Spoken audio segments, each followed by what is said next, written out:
Hi everyone, this is Tom McCarl, and I am going to show you a little bit about sequencing when it comes to music composition.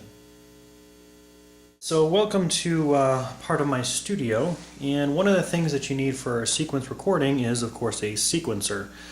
Now this is a Fantom G that I'm going to be demonstrating with today, but you can buy software for computers that have sequencers, or you can have what's called a workstation, which this is. This is kind of an all-in-one, so it has the keyboard, it's got a full orchestra, and it's got a sequencer built right in. So let's get started. What I would like to do is show you guys a close view of the screen that's on here. And it looks a little bit more complex than it really is. It's just a bunch of information, really. And what it basically shows is all these different things right here. These columns are called tracks.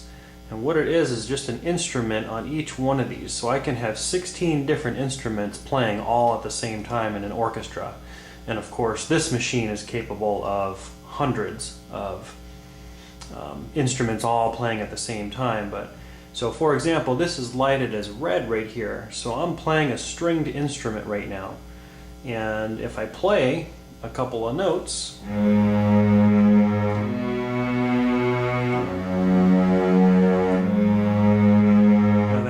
kind of a stringed instrument. So if I go over here, and then I have a grand piano,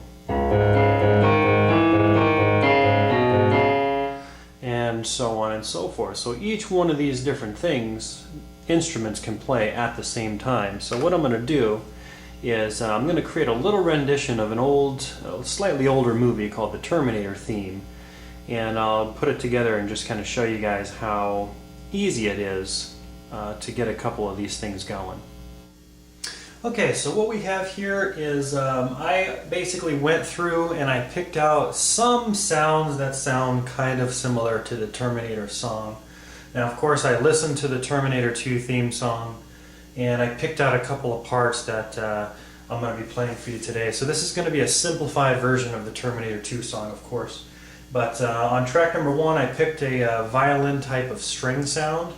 And of course, you know, I had to listen to it and figure out what the notes were, but it kind of sounds something like this. And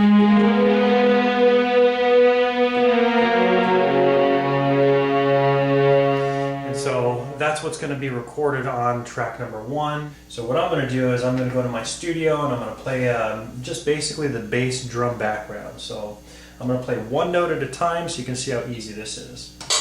So there's my record. And I'm going to hit play, and it's going to give me a 3 count, and then I start playing.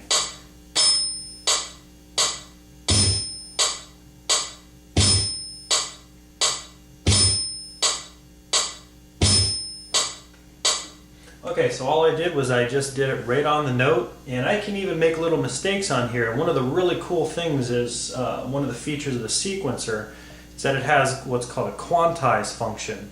A quantize function, it fixes my little mistakes in timing and it puts it right on the beat. So if I play it back, it's actually perfectly on the beat of 3. Alright, so the next one that's going to be put in is a little bit of an undertone, and it's kind of in the background just a little bit, but it makes it a little more fulfilling. So let me put 4 of those in.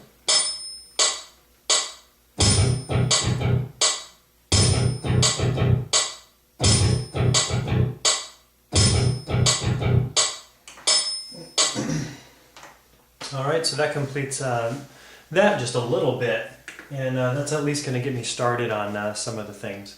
So I'm going to pause the video and I'm going to record that into a bunch of different things in the interest of time. So now what I'm going to do is I'm going to put the bass chorus line in there just real quick. So this is my string violation, and this one I actually have to play it all the way through because it's all different.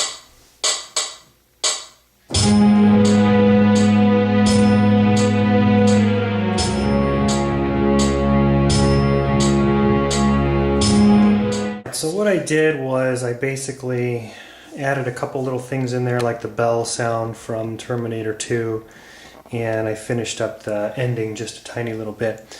So as you can see, there's 3 instruments played, and there's 1 track of drums, And as this is going to go, let's hear what I put together. I put together in a couple minutes.